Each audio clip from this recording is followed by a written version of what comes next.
Kauman ia bersihkan dari praktik sinkretik kala itu.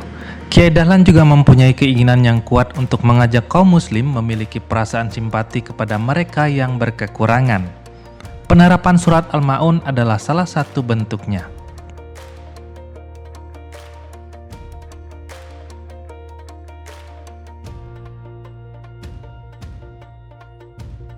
Jakarta ini penuh mitos. Kita mitos sangat kenal sekali mitos Nyi Roro Kidul. Kita kenal mitos tentang penunggu Gunung Lawu, penunggu Gunung Merapi. Lalu kemudian ada beberapa mitologi dan kemudian praktek-praktek budaya yang itu sebetulnya adalah budaya Jawa atau mengadopsi dari kebudayaan lama yang kadang tidak sama dengan kebudayaan Islam. Kiai Dahlan dihadapkan dengan itu, maka Kiai Dahlan melakukan perubahan-perubahan kultur yang tidak sesuai dengan Islam supaya itu ada nilai keislaman. Kiai Dahlan menemukan energi gitu ya, yang ternyata berislam itu tidak cukup dengan sholat saja gitu. Kalau tidak dibarengi dengan memperhatikan kaum miskin, jadi kaum proletar, walaupun orang Islam nggak suka sebutan proletar, tapi itu lebih mencerminkan situasi sosial, ekonomi, politik masyarakat Islam yang tertindas, miskin, sakit-sakitan gitu ya, tidak sekolah, bukan bodoh tapi tidak sekolah. Justru itu kemudian membangkitkan ketika membaca, mencermati surat Al-Ma'un itu kan Tuhan tuh setengah menantang tuh. Tahukah kamu siapa pendusta agama? Itu orang-orang yang lupa sholatnya. Tapi lupa sholatnya karena dia tidak memperhatikan kaum miskin itu. Di tengah cengkraman kolonialisme Belanda, Kiai Dahlan sedih melihat keterbelakangan yang dialami kaum muslim di Indonesia. Tapi ia tidak tinggal diam. Sebuah sekolah agama dengan visi modern adalah jawaban yang ia berikan. Pelajaran agama menjadi kunci, tapi mata pelajaran umum seperti ilmu hitung, ilmu bumi, dan ilmu tubuh manusia juga diberikan. Sempat disebut sekolah kafir oleh para penentangnya. Sekolah yang diinisiasi Kiai Dahlan nyatanya menarik minat banyak kaum muslim kala itu. Bertahan, melintasi waktu bahkan berkembang hingga semaju sekarang.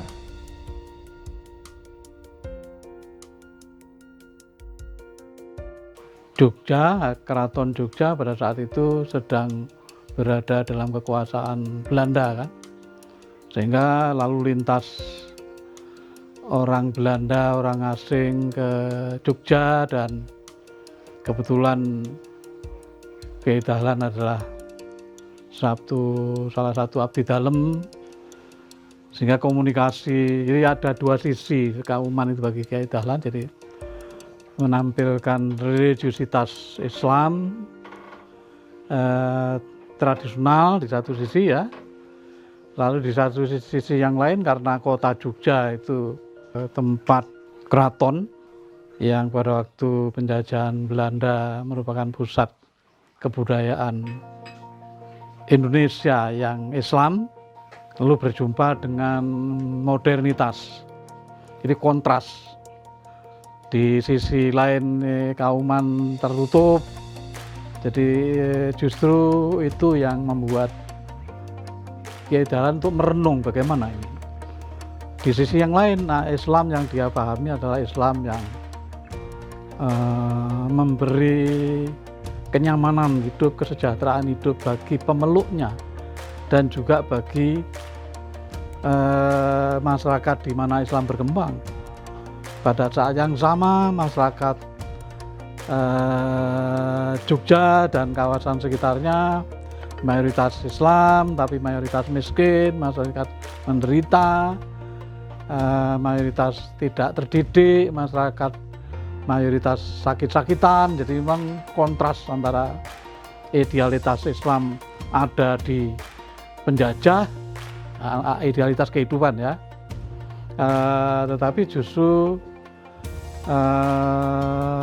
Islam yang menjanjikan kenyamanan itu justru sebaliknya di kalangan masyarakat kauman gitu. Kiprah Kiai Dahlan dalam mendakwahkan Islam tidak berhenti di kauman saja. Ia juga ambil bagian dalam kemunculan gerakan emansipasi yang melanda kaum pribumi di dekade awal abad 20. Kiai Dahlan bergabung dengan Budi Utomo, organisasi Bumi Putra modern pertama di Indonesia.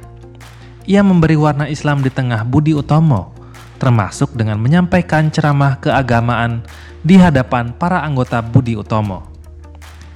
Ia percaya bahwa para priyayi dan intelektual Jawa di Budi Utomo punya arti penting sebagai faktor penggerak kemajuan di tengah masyarakat.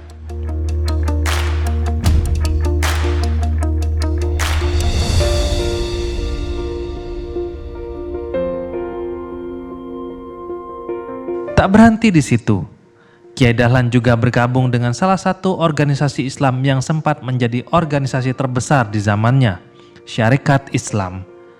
Di sana ia sempat menjadi penasehat pada tahun 1918.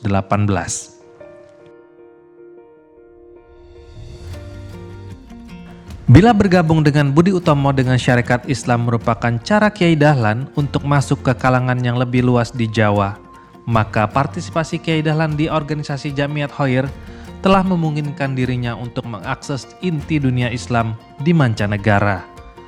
Berdiri sejak tahun 1901 di Batavia, Jamiat Khoir yang diinisiasi para keturunan Arab ini merupakan jembatan yang menghubungkan kaum muslim Indonesia dengan Mesir dan Turki.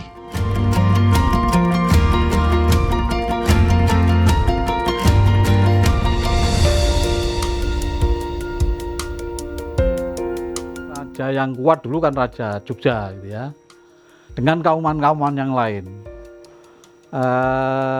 Karena kauman itu tadi tempat bertemunya dua peradaban yang berbeda, yang satu unggul, satu rendah.